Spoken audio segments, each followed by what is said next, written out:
What's going on, guys? Welcome to another episode of Andy's History Lessons. I know that this is a couple days late for a Halloween special, but as the old saying goes, better late than never. So yes, here we go. This is the 4th episode of Thriller Thursdays. And today I'm going to be reading another scary story, but it's not a SWAT cat scary story. It's a Cyberchase scary story. I figured I'd try out a new show to do scary stories of and all that. Just because. I figured you guys were getting tired of SWAT cats. So here we go. Meltdown. A Cyberchase scary story by Andy D'Andrea. And I just wanted to note that this story is told from the perspective of a character that I made up. Here we go. Hello, my name is John Ryder. I'm a 22-year-old writer, and if you're listening to this story, then I'm afraid that you will be the next. I'll explain because I don't have much time. I need to get out of this place. One day, I was typing on my computer when all of a sudden, my screen started getting all jumbled. Damn it, I said. Not right now, I have 5 more pages to type, I said in a frustrated tone. Just then, the bewildering image of a robot woman appeared on my screen. I gasped for breath at the sight of her. Who are you? I asked. She didn't give me her name. She just asked me to help her. For some reason, her voice came out distorted, and there was occasional static which either garbled or completely blocked out her words. Help me. Hacker. Attack. Meltdown. Meltdown, said the woman. Meltdown? What are you talking about? I asked in a perplexed tone. Suddenly, my screen went black, and then a black hole-like vortex came out of the screen and sucked me into my computer. As I traveled through the vortex, I saw 3 kids. One had on a blue skirt, glasses, had brown hair, and wore a pink shirt. Who are you? I asked the Hispanic-looking one. I'm Inez, she said. I'm Jackie, said the black one with a yellow shirt and jean shorts. And I'm Matt, said the boy with red hair, jeans, and a green hoodie. Who are you? They all asked me in unison. I'm John, I said. Let me guess, Motherboard sent you? Asked Matt. Who's Motherboard? I asked him. The lady from your computer, said Jackie. She sends us to cyberspace whenever she needs help, said Inez. Okay, well, what's the problem? I asked. She said something about a meltdown, I said. I don't know. Could be something nuclear, said Matt. Nuclear? You mean as in Hiroshima or Chernobyl? Asked Inez in a worrisome tone. Well, let's hope it's nothing like that, I said. I knew what radiation poisoning could do. It could practically turn the human body into liquid from the outside in. It may be single-handedly the worst way to die. It's 3 months of festering and decaying alive, with the doctors keeping you alive and the scientists running experiments on you, the human guinea pig. Soon, we exited the vortex and landed in Hard Drive, Motherboard's base. Motherboard appeared on the main screen that she uses. Hello, John. I see you've met the kids. I have received some sickening news that hacker has infiltrated the cyberspace nuclear facility, said Motherboard. Wait, what does a computer world have a nuclear facility for? I asked Motherboard. Plutonium. It is required to run a portion of cyberspace's power, Motherboard explained. I already felt a sickening feeling that we were going through a slow-moving chain reaction. I fear that hacker may try to use the plutonium to power his new radiation cannon, said Motherboard. I felt a chill run down my spine. I imagined what a radiation cannon would be capable of. It could wipe out all of cyberspace. Motherboard gave us a series of numbers and a grid. What's going on? I asked. I was confused. "We need to figure out where the facility is," said Matt as he picked up a black marker. "This is gonna take too long. Hacker could already be at the facility for all we know," I said. "John, just let us work. We know what we're doing. We always do this," said Jackie. "You don't know what you're dealing with.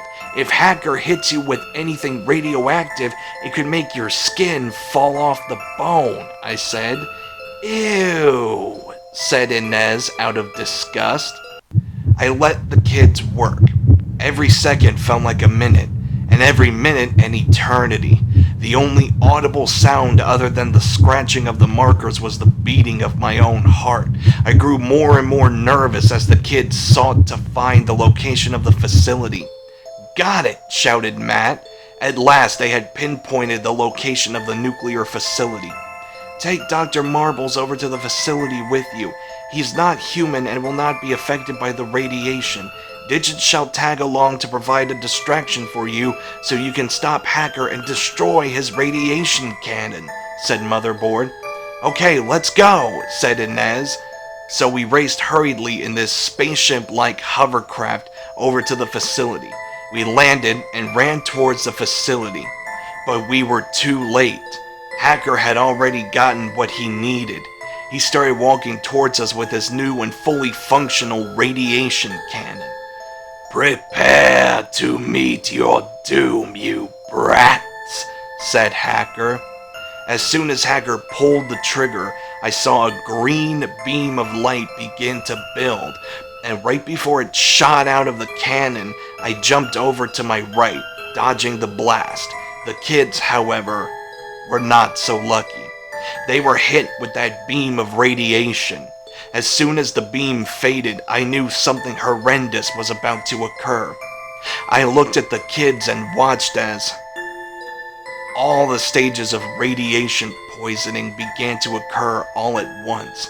The kids began melting, like in a horror movie. Like the scene in RoboCop where the guy gets drenched in the toxic waste and he begins melting into mush. Or the movie The Incredible Melting Man, where the guy melts from radiation so much to the point where he is reduced to literally nothing. I listened as the kids screamed in agony before falling either to the ground or to their knees. They watched as their skin began to slough off of their bones. Hacker smiled sadistically as the children began rotting alive, slowly. I began babbling incoherently as I witnessed these horrors. Dr. Marbles turned to me and ran up to me. "John, what's going on here? Why is their skin falling off? Are we going crazy?" asked Dr. Marbles. "No, it's that crap from Hacker's gun," I said. "It's got those chemicals. It's all over the children," I said. Dr. Marbles couldn't stand this inhumanity any longer. He pulled out a blaster and shot Digit to put Digit out of his misery and save him from having to forever see that horrendous image. He then shot himself. I realized then, as I watched the kids succumb to their suffering, that I had to join up with Hacker and help him take over cyberspace. That was a foolish mistake. The kids, they're dead. And I'm trapped in cyberspace with them. Hacker has won. I'm in the graveyard. I'm still alive, but I've been cursed to stay in the graveyard, listening to this hooded woman dressed in black robes weep over these 3 graves. I'm too far away from the graves to see the names etched into them. But who is this woman? Is she just some woman spirit sent to taunt me? Who is she weeping for? Is it the kids? If it is, then she's Motherboard. And if she's Motherboard, then you're her new replacement. I told you I had to get out of here, but I realize now that I never can. I'm finished. And you have to replace the kids and help Motherboard take cyberspace back from Hacker. Or just simply listen to her weep and weep and weep. The end. I hope you enjoyed that story. Now, good night. Sleep tight. I hope you make it through the night.